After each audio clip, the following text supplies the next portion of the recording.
मेरा बाप हर रोज एक नई लड़की लेकर आता और मेरी माँ को इशारा करता। माँ हंसते हुए उस लड़की को कमरे में ले जाती।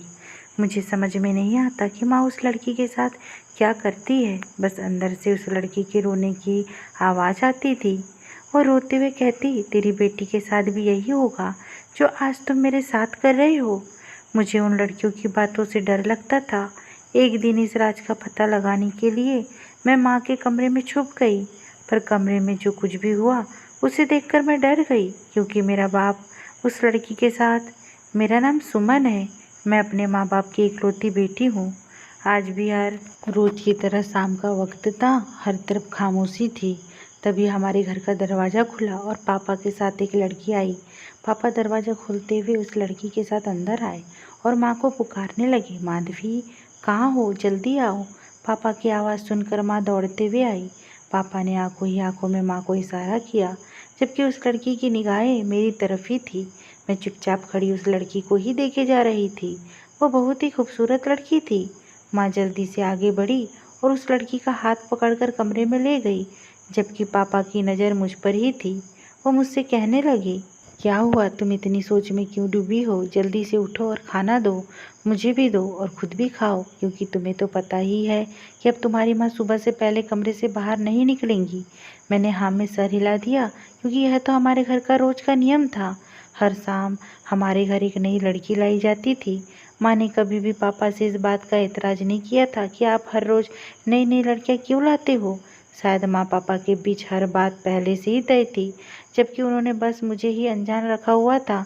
मैंने कई बार माँ से पूछा भी था कि माँ, पापा इतनी सुंदर सुंदर लड़कियाँ कहाँ से लाते हैं और यहाँ क्या करते हैं। माँ मेरी बात सुनकर गुस्से से घूरते हुए कहती, तुम अपने काम से काम रखो, मेरी माँ बनने की ज़रूरत नहीं है तुम्हें। माँ का गुस्सा देखकर मेरे सवाल अंदर ही दबकर रह जाते। अपने घर की इन हालतों को देखकर मेरे अंदर सवाल तो बहुत थे, लेकिन मैं खामोश हो जाती, क्योंकि मेरे सवालों का किसी के पास कोई जवाब नहीं था। मैंने उठकर पापा को खाना दिया और खुद भी बैठकर खाने लगी। खाना खाने के बाद बर्तन धोकर मैं सोने के लिए अपने कमरे में चली गई। हमारे घर के सभी लोग बहुत पहले ही सो जाते थे और सुबह जल्दी उठते। मैंने देखा पापा बाहर बरामदे में ही सो गए थे, लेकिन मुझे नींद नहीं आ रही थी। मेरी आंखों से नींद कोसों दूर थी, क्योंकि मेरी आंखों के सामने बार बार उस लड़की का चेहरा घूम रहा था, जैसे वो मुझसे कुछ कहना चाहती हो, कोई बात हो जो मुझे बताना चाहती हो। मैं बहुत देर तक बिस्तर पर करवट बदलती रही, फिर मजबूर होकर उठकर बैठ गई और खिड़की से बाहर की तरफ देखी तो पापा बेखबर सो रहे थे। मैं दबे पाँव कमरे से बाहर निकली तो कदम माँ के कमरे की तरफ बढ़ने लगे। आज से पहले तो मुझ में कभी हिम्मत नहीं आई थी कि मैं रात को माँ के कमरे में जाऊँ, पर आज ना जाने मेरा खुद पर क्यों कंट्रोल नहीं था। मैं दरवाजे के पास जाकर खड़ी हो गई और दरवाज़ा खोलने की कोशिश करने लगी, मगर ये देखकर हैरत हुई कि दरवाजे को तो अंदर से लॉक किया गया था। मैं हक्का बक्का सी खड़ी थी। तभी मेरे कानों में उस लड़की की आवाज़ गूंजने लगी। वह रो रही थी, सिसक रही थी, फिर कहने लगी, देख लेना, तुम्हारी बेटी के साथ भी यही होगा जो मेरे साथ कर रही हो। यह मत सोचना कि इसकी तुम्हें माफ़ी मिल जाएगी। तुम पर भी यही वक्त आएगा जब तुम्हारी आंखों के सामने तुम्हारी बेटी के साथ यह सब कुछ होगा, मगर तुम चाहकर भी रोक नहीं पाऊंगी। तभी मेरी माँ की तेज आवाज़ मेरे कानों में गूंजी। वो कहने लगी, बकवास बंद करो और चुपचाप अपना काम करो। उस लड़की की सिसकियों की आवाज़ फिर से दोबारा आई तो मैं डर गई और कांपने लगी। मुझ में खड़े होने की हिम्मत नहीं थी, इसलिए मैं जल्दी से अपने कमरे में चली आई और अपना सर पकड़कर बैठ गई। मेरी आंखों से आंसू बहते जा रहे थे। पापा पिछले 6 महीनों से जवान लड़कियों को घर लाया करते थे। क्या ये 6 महीनों में आने वाली हर लड़की मुझे इसी तरह बद्दुआ देती होगी और यूं ही मेरी माँ के सामने वह लड़कियाँ गिड़गिड़ाती होगी? मगर मेरी माँ उन लड़कियों के साथ ऐसा क्या करती थी कि लड़कियाँ रोने लगती थी और फिर मुझे बद्दुआ देने पर मजबूर हो जाती थी? इस सवाल ने मेरे सर में दर्द कर दिया था। नींद मेरी आंखों से कोसों दूर थी। यूं ही बैठे बैठे सुबह हो गई और माँ कमरे से बाहर आ गई थी और पीछे से लड़की भी थी जिसे पापा कल रात को घर ले आए थे। उसकी हालत बहुत ख़राब लग रही थी, पहले जैसे नहीं थी। मैंने देखा उसकी टांगें कँपकपा रही थी। वो बार बार अपनी टांगों पर हाथ रखते हुए लड़खड़ाती चल रही थी। माँ ने झकझोर कर पापा को उठाया और कहने लगी, ले जाओ इस लड़की को यहाँ से, जहाँ से लाए थे। मेरा काम हो गया है। पापा आंखें मसलते हुए उठे और फिर उन्होंने लड़की को पीछे आने का इशारा किया। वो लड़की चुपचाप उनके पीछे चली गई। उन दोनों के जाने के बाद माँ मेरे कमरे की तरफ बढ़ने लगी। मैं जल्दी से अपने बिस्तर पर लेट गई और सोने का नाटक करने लगी। माँ मुझे आवाज़ देते हुए कहने लगी, सुमन, मुझे तो लगता था कि तुम घोड़े बेचकर सो रही हो, जल्दी से उठो, सुबह हो गई है। मैं आंखें मलते हुए उठकर बैठी थी। माँ के चेहरे पर मुझे जरा भी थकावट नजर नहीं आई थी। उन्हें देखकर ऐसा लग रहा था कि जैसे वो बहुत सुकून महसूस कर रही हो। माँ मुझे जगाकर कमरे से बाहर जाने लगी। मैंने उनका हाथ पकड़ते हुए उन्हें रोक लिया था और कहने लगी, माँ मेरे पास बैठ जाइए। माँ ने मुझे बड़े गौर से देखा और फिर बैठते हुए कहने लगी, क्या बात है, तुम्हारी तबीयत तो ठीक है ना? मैंने हाँ में सर हिला दिया और फिर बोली, माँ अब कब जागी? मेरे सवाल से वह घबरा गई थी। ऐसा लग रहा था कि वह मेरे सवाल से परेशान हो गई हो। फिर उन्होंने कहा, थोड़ी देर पहले ही जागी हूँ। मैं बहुत परेशान थी इसलिए फूट फूट कर रोने लगी और कहा, माँ मुझे रात भर बहुत डरावने सपने आते रहे। कल शाम पापा जिस लड़की को घर लाए थे वो मेरे सपने में आई थी और मुझे डरा रही थी। माँ वह लड़की का पापा उस सवाल से बच जाए। पहले मैं जब भी माँ से कोई सवाल करती थी तो मुझे डांट देती थी, पर लड़की को घर लेकर क्यों आए थे? माँ मेरे सवालों का जवाब नहीं देना चाहती थी। वो इधर उधर देख रही थी कि किसी भी तरह से। आज मैं बहुत रो रही थी और मैंने झूठ भी बोल दिया था कि वह लड़की सपने में आई थी। बहुत सोचने के बाद माँ ने बताया कि वो लड़की तुम्हारे पापा के किसी जानने वालों के घर की थी। उसके पति ने उसे घर से निकाल दिया था तो वह उसे अपने साथ घर लेकर आए थे। जब तुम सो गई थी तो उस लड़की का पति और उसके सास ससुर हमारे घर आए थे और उस लड़की को अपने साथ लेकर गए। माँ ने आखिरकार झूठ बोल ही दिया था।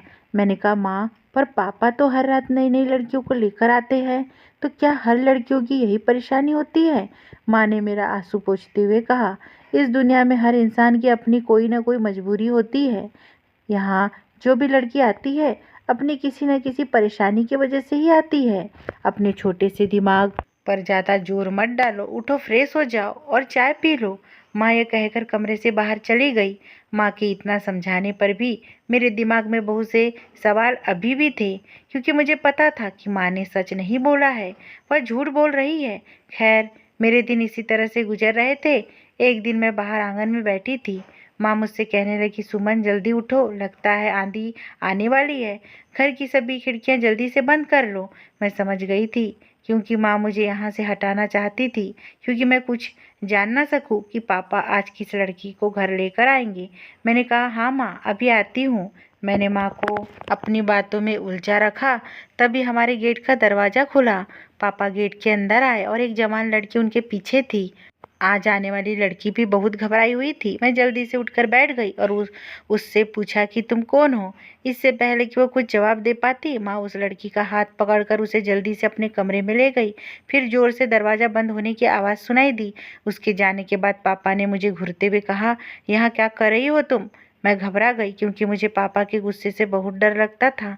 मैंने कहा, कुछ नहीं पापा, बस वह लड़की अच्छी लग रही थी इसलिए मैंने बात कर ली। पापा ने कहा, खबरदार, जो आज के बाद तुमने किसी भी लड़की से बात की तो चलो उठो, मुझे खाना दो। मैंने पापा को खाना दे दिया, फिर अपने कमरे में आ गई। मैं चाहती थी कि पापा आज भी जल्दी से सो जाए। मैं जानना चाहती थी कि क्या आज आने वाली लड़की भी मुझे बद्दुआ देंगी या नहीं।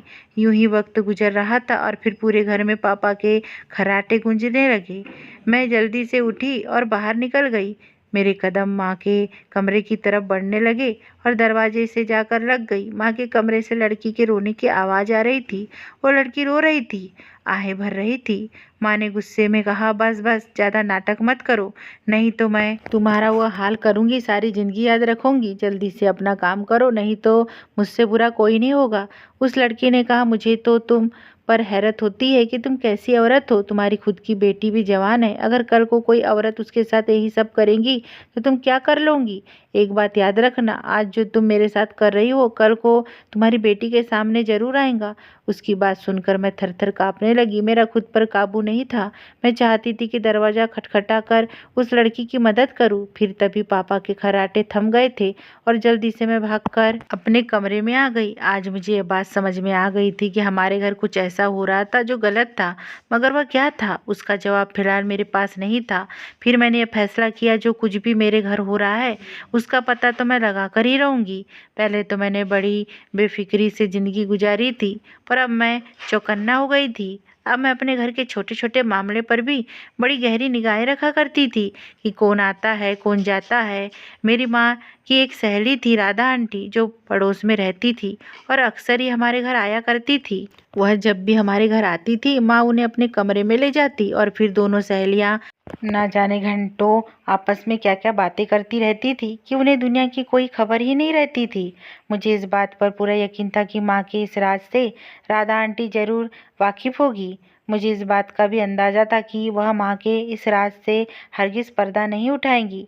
हमेशा से आंटी मुझसे अच्छे से बात करती थी। उन्हें कोई भी ड्रेस खरीदनी या सिलवानी होती तो नए फैशन के बारे में मुझसे पूछती रहती थी। कहती थी, तुम आज के ज़माने की लड़की हो, तुम्हें नए फैशन के बारे में ज़्यादा पता होगा। एक दिन वह मेरे घर आई तो मेरे बारे में पूछने लगी।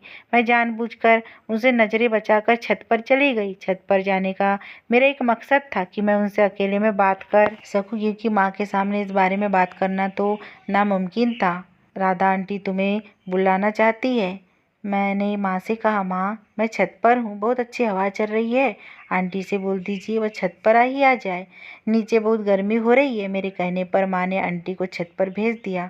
आंटी मुझसे पूछने लगी कि आजकल के फैशन में कौन सा सूट है, मुझे बता, मुझे कपड़े सिलवाने हैं। मैंने उनसे कहा कि आज के फैशन में तो पैंट सलवार बहुत ट्रेंड में है। माँ जिस लड़की को कल घर लेकर आई थी वह सूट के साथ पैंट सलवार पहनी थी, उसके ऊपर बहुत अच्छे जच रहे थे। मेरी बात सुनकर राधा आंटी ने हैरानी से पूछा, क्या कल तुम्हारे घर कोई मेहमान आया? तुम्हारी माँ ने तो एक बार भी जिक्र नहीं किया इस बारे में। मुझे लगा कि आंटी मुझसे छुपा रही है। मैंने कहा, नहीं ऐसा कोई था। तुम किस लड़की की बात कर रही हो? मेहमान नहीं आया था, बस वही हर रोज आने वाली लड़कियां। पापा हर रोज कोई ना कोई लड़कियां लेकर आते हैं और माँ उन्हें अपने कमरे में ले जाती है। कमरे में जाने के बाद वह लड़कियां रात कमरे में बिताती है और सुबह होने से पहले वह चली जाती है। राधा आंटी के चेहरे की तो हवाइयाँ उड़ गई थी।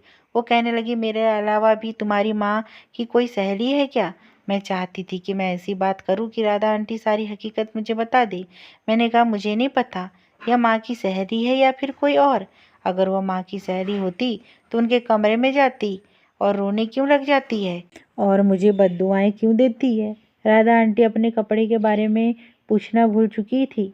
वो मुझसे कहने लगी, सुमन तुम क्या कह रही हो? वह कौन सी बद्दुआ, कौन सी बातें बता रही हो? मेरा तो वर्षों से तुम लोगों के घर आना जाना है, फिर मुझे इन सब बातों का पता क्यों नहीं चला? आंटी बहुत ज़्यादा परेशान हो गई थी।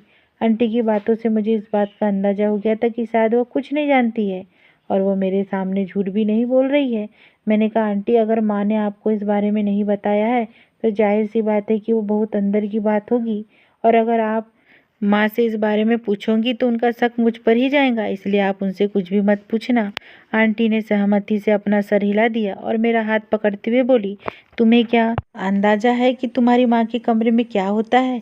मैंने कहा, नहीं आंटी, पर सच कहूँ तो यह बात मैंने आपको इसलिए बताई है कि शायद आपको इस बारे में कुछ पता हो। मुझे उन लड़कियों के रोने की आवाज़ बहुत परेशान करती है। अब आप ही मुझे बताइए कि मैं उनकी मदद कैसे करूं? आंटी मुझे तसल्ली देते हुए कहने लगी, फिक्र ना करो, हम दोनों मिलकर इस मामले का कोई ना कोई हल निकाल कर ही रहेंगे। मैं कुछ ऐसा करूंगी कि तुम्हारी माँ सच्चाई बताने के लिए बेबस हो जाएंगी, फिर मैं वह सारी बात तुम्हें बता दूंगी।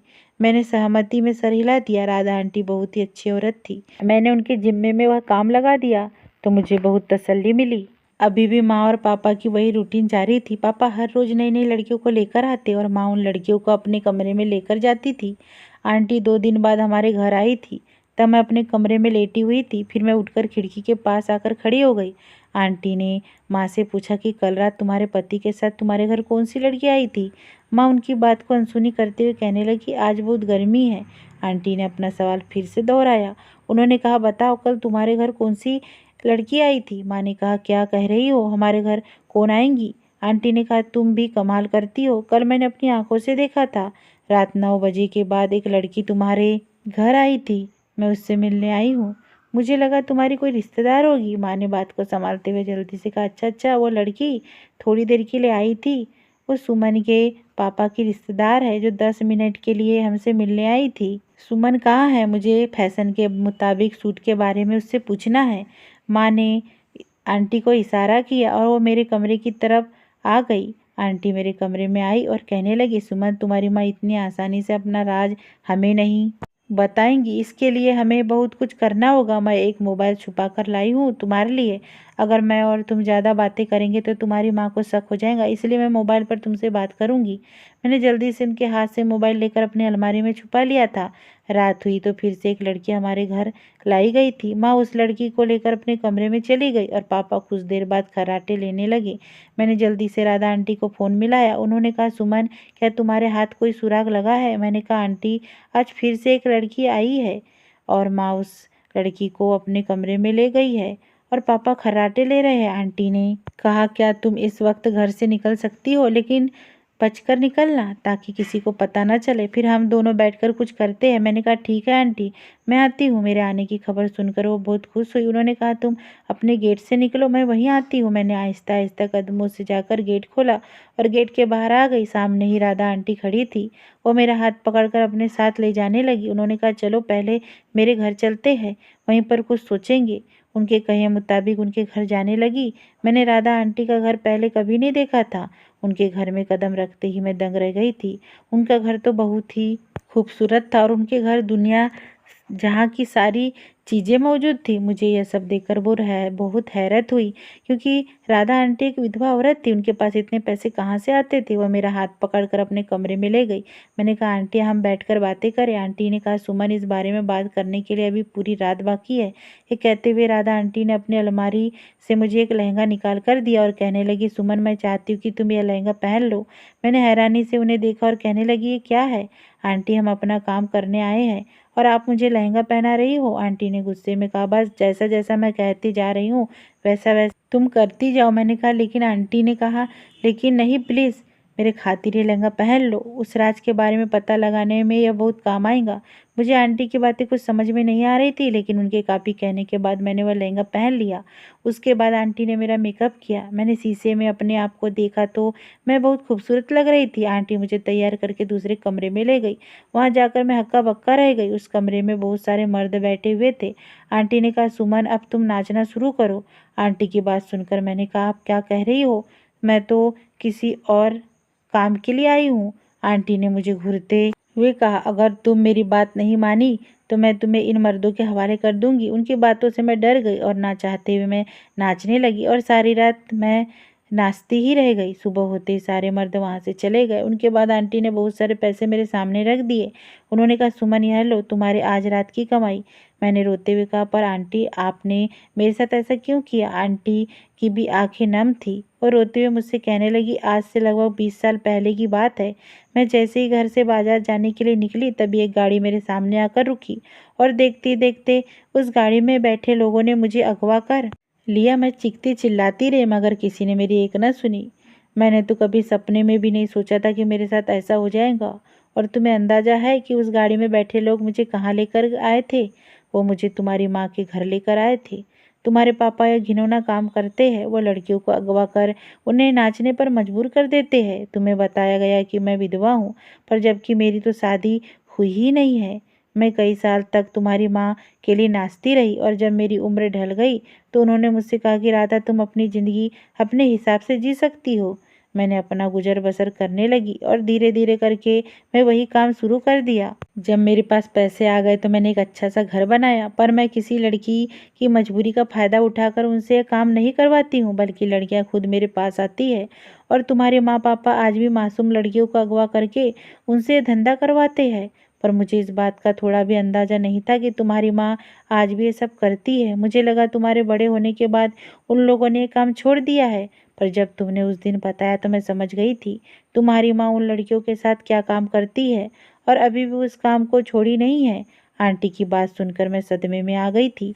मैं सोचने लगी कि क्या मेरी माँ इतना गलत काम करती है? सुबह हुई तो मेरे माँ पापा को मेरे घर में नहीं मिली, तो माँ मुझे ढूंढते हुए घबरा कर आंटी के घर आई और आंटी कहने लगी, राधा तुम्हें पता है कि मेरी बेटी कहाँ गई है? तुम दोनों को आपस में बहुत सारी बातें करते थे, क्या वह तुम्हें इस बारे में कुछ बताया था कि वह कहाँ गई होगी? कोई लड़के का चक्कर तो नहीं है ना? अगर ऐसी बात है तो तुम मुझे बता दो, मैं पागलों की तरह उसे ढूंढ रही हूँ। आंटी ने हंसकर कहा, तुमने जो मेरे साथ किया है वो याद है ना? और फिर चोरी छुपे ना जाने तुमने कितनी लड़कियों की ज़िंदगी बर्बाद कर दी है। तुम्हें तो लगता है कि उसकी सज़ा मिली है। तभी मैं कमरे से बाहर आ गई। माँ मुझे देखते ही मेरे पास आई और कहने लगी, मेरी बच्ची तू कहाँ चली गई थी और यह क्या पहना है तुमने? मैंने कहा, माँ आज आप अपनी बेटी के लिए इतनी घबरा गई और पापा जब उन मासूम लड़कियों को अगवा करके लाते हैं और उनसे गलत काम करवाते तब आप लोगों को थोड़ा भी नहीं लगता कि उनके माँ बाप पर क्या गुजरती होगी? वो लड़कियां भी तो किसी की बेटी ही है। मेरी बात सुनकर माँ ने कहा, बेटा मुझे माफ़ कर दो। मैंने कहा, मैं आप लोगों को एक शर्त पर माफ़ कर सकती हूँ कि आप दोनों यह काम करना छोड़ दोगे। माँ मेरे कदमों में गिर गई, कहने लगी, ठीक है बेटा, मैं तुमसे वादा करती हूँ आज के बाद मैं और तुम्हारे पापा ऐसा कोई काम नहीं करेंगे। उन्हें एहसास हो गया था कि वह जिस मासूम लड़कियों को लेकर आते हैं वह भी तो किसी की बेटी होती है। उस दिन से उन लोगों ने गलत काम करना छोड़ दिया और मैं अपने माँ पापा के साथ रहने लगी। अगर ये स्टोरी थोड़ी सी भी अच्छी लगी हो दोस्तों तो प्लीज़ मेरे चैनल को सब्सक्राइब और वीडियो को लाइक कर दीजिए। धन्यवाद।